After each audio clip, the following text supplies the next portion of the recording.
Senator Whitehouse. Thanks very much. Mr. Donahue, what is the maximum number of lawyers that you have supervised in your experience as an associate in a law firm?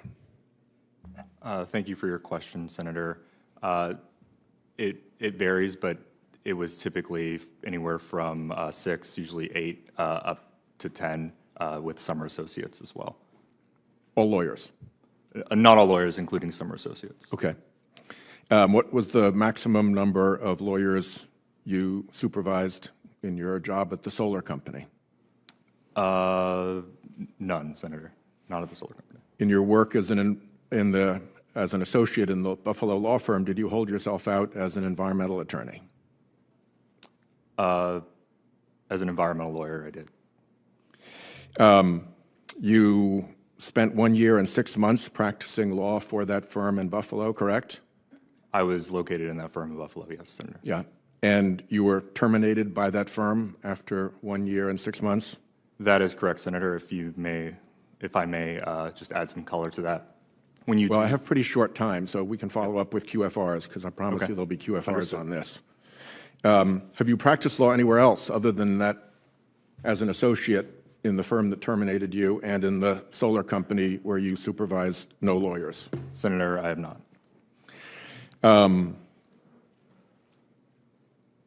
Apart from your associate experience in Buffalo and the solar company, have you practiced law in any other place? I have not, Senator, but I was at the agency before in the first Trump administration. Not in a legal position? That's correct, Senator. Have you ever taken a deposition? I have not, Senator. This is probably the closest I've ever come to that. Have you ever tried a case to verdict? No, Senator. In the firm and at the solar company, we relied on, in the solar company, we relied on outside counsel. So you were providing inside advice at the solar council rather than active litigation work? It was an in-house counsel role, yes. But have you ever argued a motion? I have not, Senator. But as you know what a motion in limine is?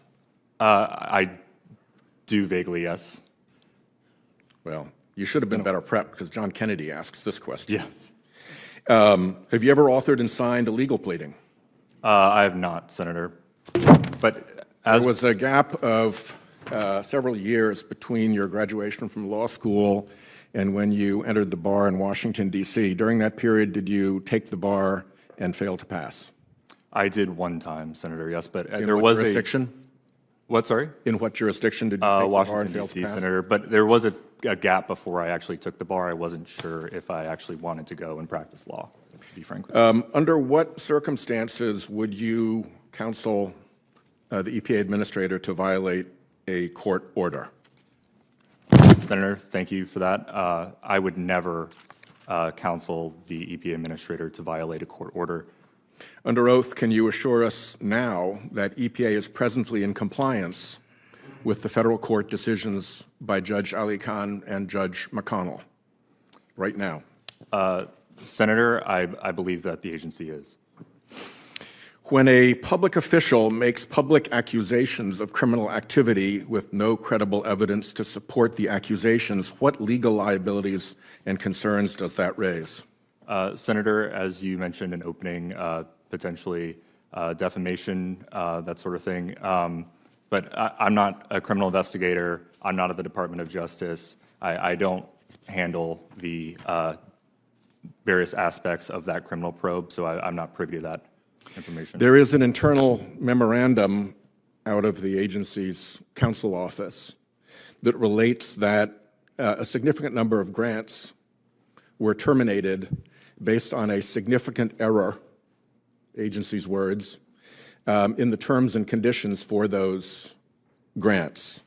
As the Washington Post reported today, an agency lawyer warned officials that they had cited contractual language that did not apply to many of the grants the EPA had ended in recent weeks. Grants had been terminated on grounds that they no longer fit the agency's priorities, referring to a clause in their grants' general terms and conditions that applied only to grants issued between August 13, 2020 and September 30, 2024, and almost half of the terminated grants were finalized outside of that relevant period.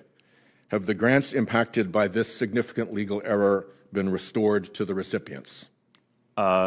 Senator, I've seen the reporting on that.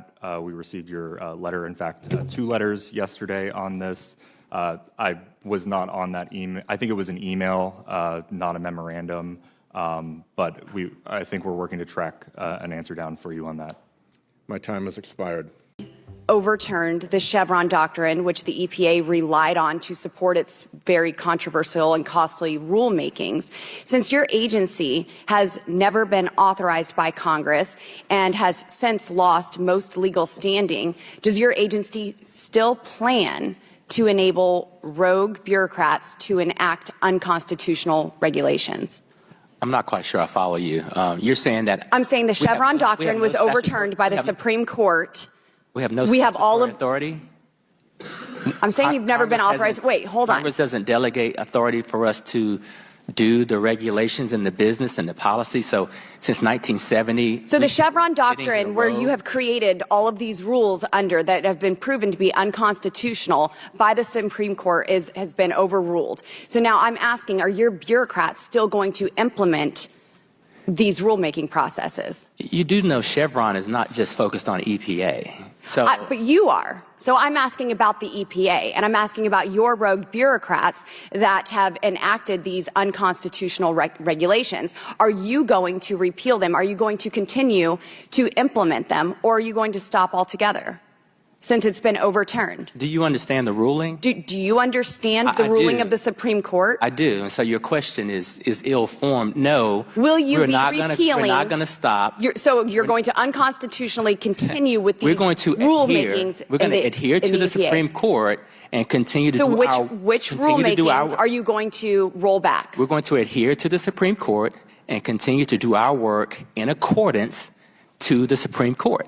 The Supreme Court. So which ones are you going to repeal? The Supreme Court didn't tell us to repeal anything. They have been deemed unconstitutional.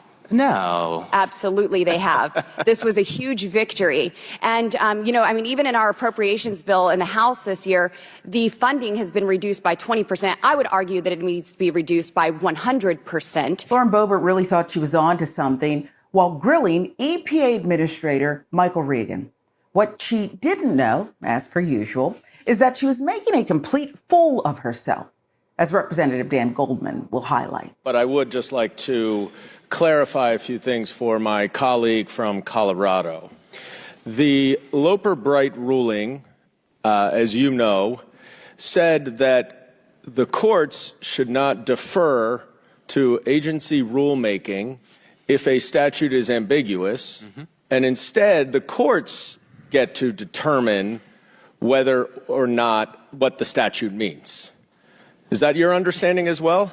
Absolutely. Okay, so that would not require any regulations to be reversed or overturned, correct? Correct. Goldman is 100% correct here. The recent SCOTUS ruling repealing the 1984 Chevron doctrine says nothing about repealing laws and regulations that are already in effect while simultaneously deeming them unconstitutional.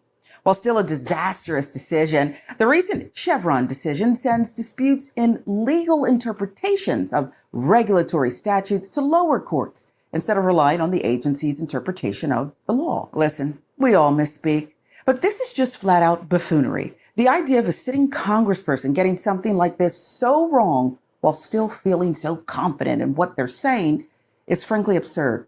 The woman is standing 10 toes down on incompetence. Why would anyone vote for this except sheer defiance? Because one can. It's because of these radical Green New Deal policies that jeopardize domestic energy development and overload America's power grid and raise costs on American consumers and businesses. So with the EPA and these overreaching regulations, do you have any intent on working with the House majority to lower energy costs and produce more reliable and affordable energy? If you look at our rule, we are producing reliable, affordable, diverse I think America's Americans' wallets would disagree with that.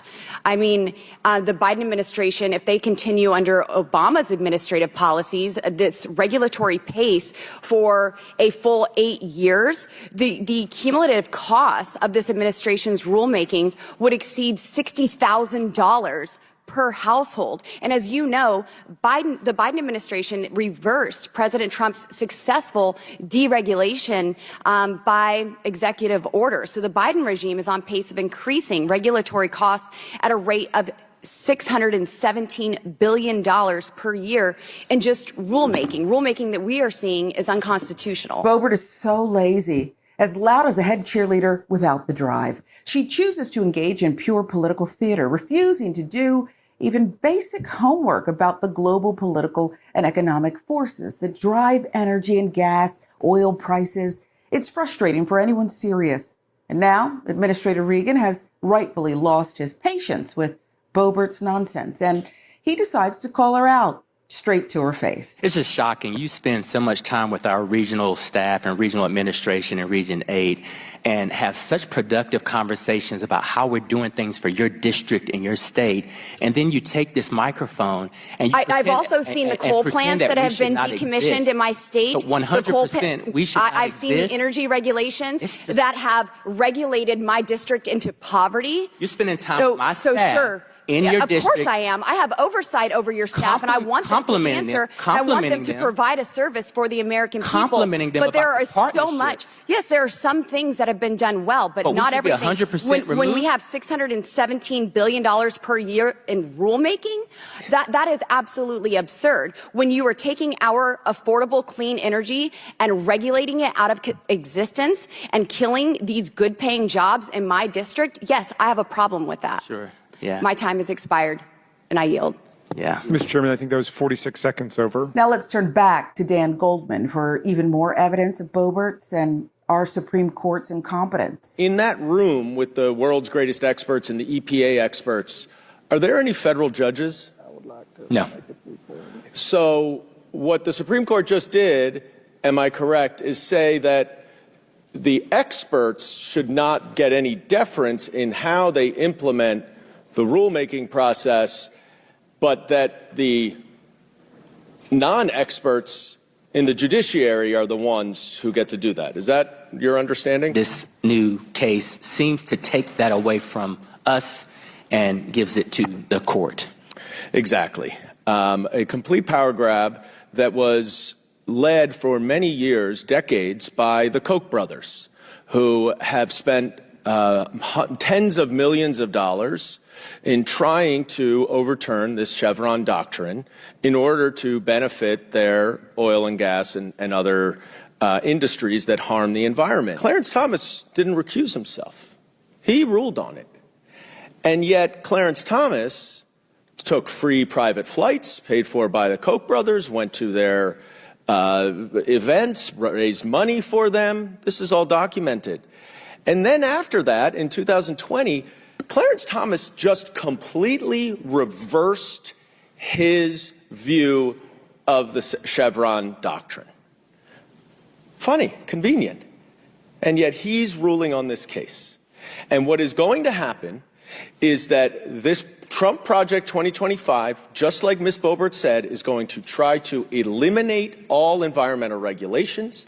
Donald Trump has offered to do that for the oil and gas company if their industry leaders can provide him with $1 billion to help in his campaign. But now that he has absolute immunity, if he becomes president, he can't get charged for that obvious criminal public corruption violation. And so he's going to try to implement Project 2025, eliminate the EPA, eliminate climate change from all regulations, eliminate the experts at the EPA and other agencies and put in his political lackeys, and then get to go to Clarence Thomas to determine whether or not what the executive agencies decided makes any sense. This